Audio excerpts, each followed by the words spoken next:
Letters from a Stoic by Seneca, Letter 72, on business as the enemy of philosophy. The subject concerning which you question me was once clear to my mind, and required no thought, so thoroughly had I mastered it. But I have not tested my memory of it for some time, and therefore it does not really come back to me. I feel that I have suffered the fate of a book whose rolls have stuck together by disuse. My mind needs to be unrolled, and whatever has been stored away there ought to be examined from time to time, so that it may be ready for use when occasion demands. Let us therefore put this subject off for the present, for it demands much labor and much care. As soon as I can hope to stay for any length of time in the same place, I shall then take your question in hand, for there are certain subjects about which you can write even while traveling in a gig, and there are also subjects which needs a study chair, and quiet, and seclusion. Nevertheless, I ought to accomplish something even on days like these, days which are fully employed, and indeed from morning till night. For there is never a moment when fresh employments will not come along. We sow them, and for this reason several spring up from one. Then, too, we keep adjourning our own cases by saying, as soon as I am done with this, I shall settle down to hard work, or, if I ever set this troublesome matter in order, I shall devote myself to study.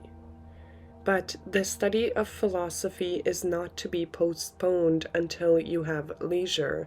Everything else is to be neglected in order that we may attend to philosophy, for no amount of time is long enough for it, even though our lives be prolonged from boyhood to the utmost bounds of time allotted to man. It makes little difference whether you leave philosophy out altogether or study it intermediately, for it does not stay as it was when you dropped it, but because its continuity has been broken, it goes back to the position in which it was at the beginning, like things which fly apart when they are stretched taut. We must resist the affairs which occupy our time. They must not be untangled, but rather put out of the way. Indeed, there is no time that is unsuitable for helpful studies, and yet many a man fails to study amid the very circumstances which make study necessary. He says, "Something will happen to hinder me." No, not in the case of the man whose spirit, no matter what his business may be, is happy and alert. It is those who are still short of perfection whose happiness can be broken off.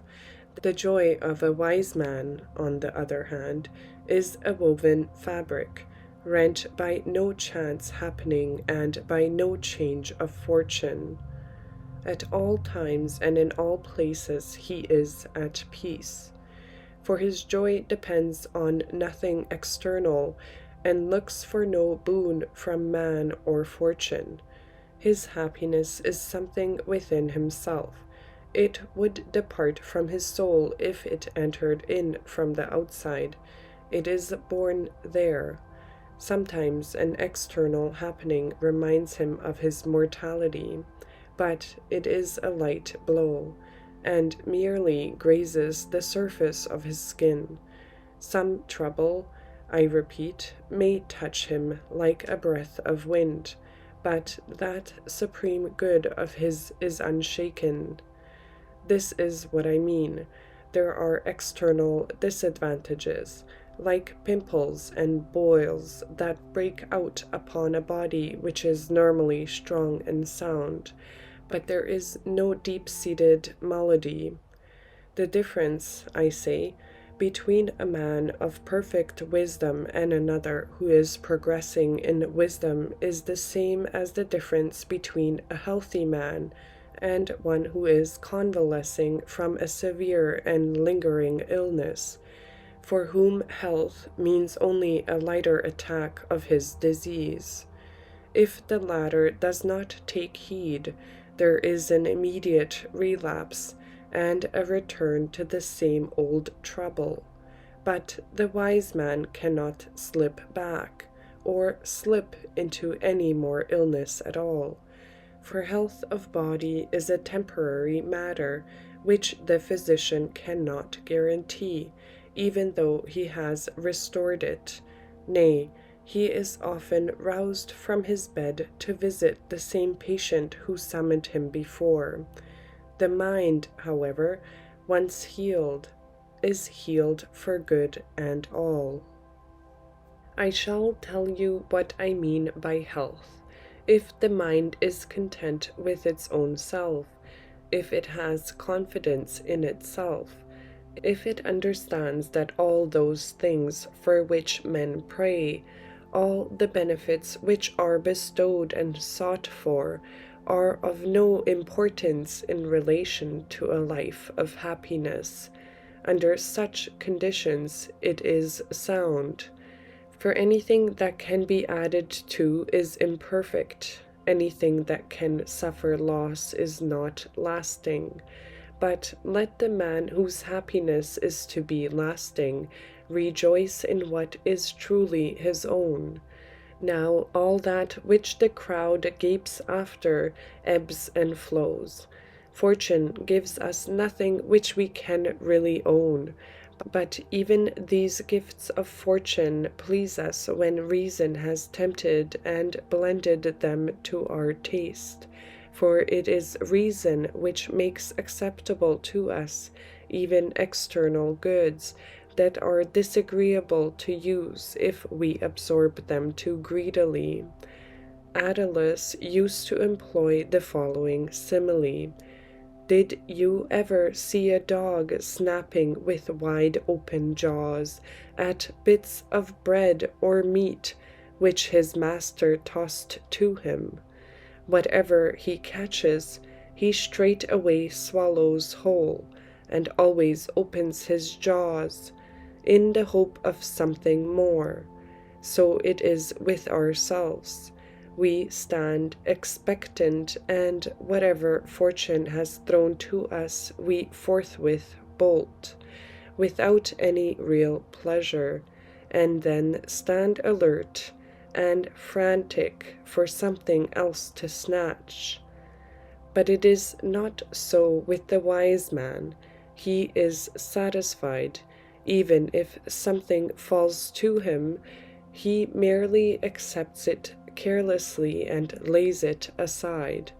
The happiness that he enjoys is supremely great, is lasting, is his own.